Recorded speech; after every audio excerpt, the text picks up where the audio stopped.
The year is 33 AD. It's the night before Jesus is killed. He is praying in the Garden of Gethsemane when suddenly there is a flash of blue light. A group of assassins from 2022 have made it to 33 AD. Their job is to kill Jesus and to stop Jesus from rising from the dead so that Christianity can be destroyed before it is born. The assassins start scouting for Jesus and his disciples who have all fallen asleep. At that time, many people with swords and staves, clubs, arrive to arrest Jesus and to crucify him. But the assassins who have come to change the history soon cut them off. They begin to shoot everyone they see and leave Jesus alone. After a while, they find him lying on the ground with several bullet wounds. One of the soldiers tells Jesus that if he were truly the Son of God, then he could have stopped the bullets. But Jesus replies that this time is not yet. The soldier then pulls the trigger and kills the Son of God. Then, they put him in a bag and with the help of a time-traveling watch-like device, return to the present. In the meantime, a group of good scientists witness what just happened. They think that they have to rush back in time before it's too late to fix everything, as they may be about to step into a new reality if the past has been changed. They then journey back to 33 AD. They try to save Jesus, but it's too late. They are here only a few moments before the assassins have killed Jesus and his disciples. Now, they have to quickly go back to the present before time rewrites itself, as the current timeline can be overridden by a new one since Jesus' death. But as one of them manages to make the comeback to the present, he is captured instantly by the assassin group. However, things begin to alter as time goes on. The office building begins to change into an apocalyptic wasteland. In this timeline, it's clear that humans have gone extinct. Eventually, the underground beings begin to emerge and devour him, killing the last human being on Earth. After that, the screen goes black. The film then cuts back to a couple months prior to the events of the film. We get introduced to one of the villains that will kill Jesus. His name is Brent, who used to be in the military. As of now, he's still a devoted Christian who believes in Christ. However, everything is about to change. He's on a seemingly beautiful day with his wife and kids out on a drive. But it seems that Brent has been offered to head security for a top-secret company, and so he's heading to another state. But on the way, the family suffers a terrible car accident which kills Brent's wife and children. As they burn, Brent screams out in terror, watching as all of his family is destroyed in a blaze. Because of the incident, Brent has now turned into a man hating life and God. He thinks that God failed to save his family. The former militant also doubts the existence of divinity at this juncture. We then meet a young and aspiring scientist, Ram Goldstein. He first meets one of his classmates, Amy Lee, in a physics test. From that point onwards, they start to develop romantic feelings towards each other. The film then jumps 3 months into the future, and we meet a team of young scientists under Ram's leadership. The film then jumps 3 months in the future, and we meet a team of young scientists led by Ram. They are clever graduates, Felix, Simon, and Amy, who are working on a project that involves transference of matter for an undetermined global company owned by a well-dressed and worldly billionaire Ahmed, who is of Arab descent. And, as it happens, Brent is the security chief for Ahmed's company. The young scientists are busy in a laboratory, working on their matter transference project. The team accidentally destroys the place during one of Ram's tests of one of his algorithms. This makes Ahmed, the boss himself, come down and check on his scientist. But what the team doesn't know is they were able to move the chair which Ram used to test his matter transference algorithm. This is a discovery, and it's an upgrade for the team to Ahmed's top team. The billionaire offers them a big amount of money if they can build a matter transporting machine. Meanwhile, a flashback is presented to us, and we learn that Ahmed's parents used to be part of an extremist group. However, due to some events, they had to accept Christianity. In view of this change, they were slain by extremist group for their betrayal of their faith. Ever since, Ahmed has blamed Jesus Christ and Christianity for the deaths of his parents, a decision he still makes today, and he is still a loyal member of the extremist group. He wants his scientists to work on a time machine, so he can go back in time to 33 AD and assassinate Jesus to make him look bad, and eventually eradicate Christianity. His God is the only true God. He thinks that he can correct the world's problems by killing Christ before his crucifixion and resurrection, with the help of time travel. Meanwhile, Ram and Amy continue to work tirelessly as they are being monitored 24/7 by Ahmed's men. They decide to take a break for a while and sneak into the server room, where they aren't being monitored. The couple kiss but are interrupted interrupted by an odd static noise. One day, Ram visits one of the servers and discovers that Ahmed is secretly working with a generic terrorists group. He also discovers that the terrorist their boss is working for is bent on starting World War III using bombs and weapons transferred from place to place via matter transference technology. Despite learning of this, he is forced to continue with the mission. And after a couple of trials and errors, Ram finally succeeds in transferring matter and accidentally creates the world's first time machine. By using surveillance, Ahmed's men discover not only does Ram know the secret of transferring matter, but he also knows the secret of time traveling. But Ram knows that Ahmed is doing something bad, so he tries to delete all files before it reaches the wrong hand. Soon enough, Ahmed and his men storm into the lab and apprehend Ram. Then, the cunning billionaire reveals his plans to send a team, led by the now disillusioned Brant, back to Jerusalem, where they will assassinate Jesus Christ and his disciples, thus making sure Christianity never comes to fruition. But the problem is that Ram wouldn't give him the code to the computer that hides the secret to time travel. So,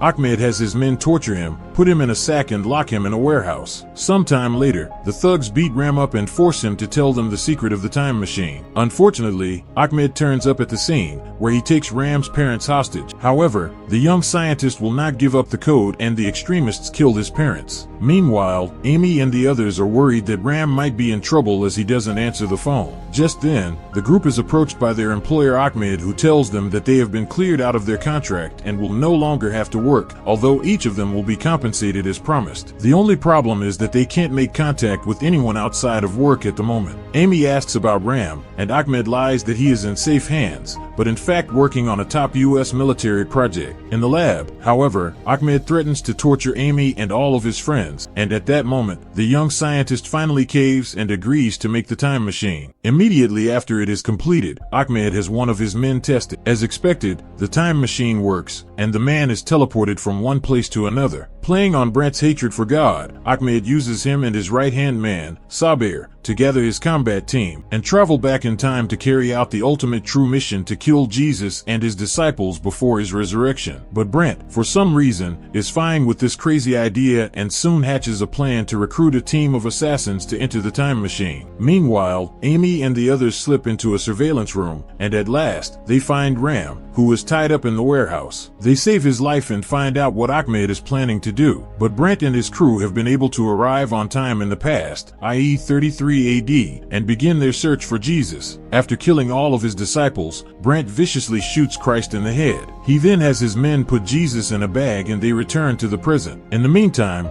Ram along with his genius team witnesses what just happened from the CCTV. Ram starts to explain that their reality will soon change to a different one as the past has been altered. However, it may take some time for it. Depending on how far back in time it has been altered, it could take minutes or even hours. Hearing this, the team immediately travels back in time in an attempt to stop Brant, but they're too late. They have just come when assassins have killed Jesus and his disciples. Now, they have to go back in the present before time rewrites itself, as the current timeline will be overwritten by a new one since Jesus' death. Ram and Amy decide to go first, and in case they are killed, Simon and Felix are their last hope to stop Ahmed and his crazy mission. In the next scene, Ram and Amy arrive an hour early in the prison, that is, just before Ram's parents were murdered. This means there are still the second versions of the scientists in this timeline along with Brant and his assassins. Unfortunately, they are soon spotted and chased by Ahmed's men. The two get trapped in a laboratory and eventually cornered, but Amy is able to alert her second self in the present time frame via the CCTV camera. She explains through sign language that Ahmed's men went back to kill Jesus and that they have to save Ram, who is in the warehouse. Shortly after, the pair is killed. On the rest of the world, Felix and Simon remain in 33 AD. The two decide to return, after waiting for the now dead Ram and Amy. With their time retrievers, Felix is able to make it to the present, but Simon's retriever is broken and he finds himself in the present. Unfortunately, Felix finds Ahmed and his men in the time machine when he arrives in the present. By this time, Ahmed has managed to kill Jesus and thus create a world free of Christians, but their world soon becomes an apocalyptic wasteland. This is because he's created an existence without forgiveness. Slowly, this version of Felix perishes in the wasteland. This means that the first generation of scientists have all perished, except for Simon. The second versions of the scientists keep an eye on the CCTV and immediately rush to the warehouse to save Ram. They then go to the lab and go back in time even further, hence creating time loops within time loops. They journey back in time, 10 minutes before Brant and his men reach 33 AD. A battle ensues and Felix and Simon are killed. Brant and Saber are able to escape, only Ram and Amy survive. Amy is badly injured in the battle, though. She is a devout Christian and wants Ram to go and hunt down Brant and Saber and kill them before they kill Jesus. Although Ram does not want to leave her behind, she insists and he agrees. He then takes off his clothes and binds them around Amy to stop the bleeding. After a while, Ram spots Saber and chases after him. In the meantime, the first version of Simon is still alive in this timeline as he was stuck there because his retriever apparently fried up. Surprisingly, he gets to meet Jesus and reacts with all the awe and wonder of coming face to face with the Son of God. Simon tries to convince Jesus to not go through with the resurrection because he's seen the movie, The Passion of the Christ. Jesus, however, tells him that he must do it. That is the only way he can do it. Soon, the great crowd catches Jesus and leads him to be crucified. Later, Ram also meets up with Jesus and his abductors, but when he attempts to speak to him, a Roman centurion attempts to attack him. Fortunately, he is able to get away and return to a moribund Amy. To everyone's horror, he discovers that his and Amy's time retrievers are disabled by Ahmed's men in the present. As a result, they are unable to return home. The next day, Brant and Saber dress up as locals and explore the village looking for Jesus. However, all goes wrong when Saber takes a tomato out of a local seller's basket and eats it without paying anything for it. In this 33 AD timeline, it's a serious offense, and the local guards are summoned to apprehend them. However, Saber puts on a fight and shoots one of the guards. This leads to chaos and eventually the guards outnumber the two and crucify them. In the battle, Saber's time retriever is lost and he is picked up by a woman. Jesus is also brought to be crucified in the following scene. He must bear his own cross and is whipped by the guard. On seeing this, Simon requests Jesus to leave, but the Son of God is determined to complete his mission to save mankind. Then Simon assists Jesus to get up and carry the cross. Shortly after the procedure, Ram comes with a dying Amy, who wants to see her God face to face. He asks Jesus, now on the cross, to save his girlfriend, if he is truly the God that he says he is. But Christ says that the only way Amy can be saved is to forgive Brant. We also see that the criminals crucified alongside Jesus are actually Saber and Brant, where the latter asks for Jesus' forgiveness. Meanwhile, realizing that Jesus isn't going to do any miracles to save his girlfriend, Ram vainly tours around the village for help. Then he finally encounters Simon and explains to him their situation. In another location, away from Brant and Saber, Ahmed decides to go back in time and finds himself in the tomb of the recently crucified Jesus. He believes that Jesus' disciples will steal his dead body soon to make it seem like God has been resurrected, so he will attack them when they try to take his body and,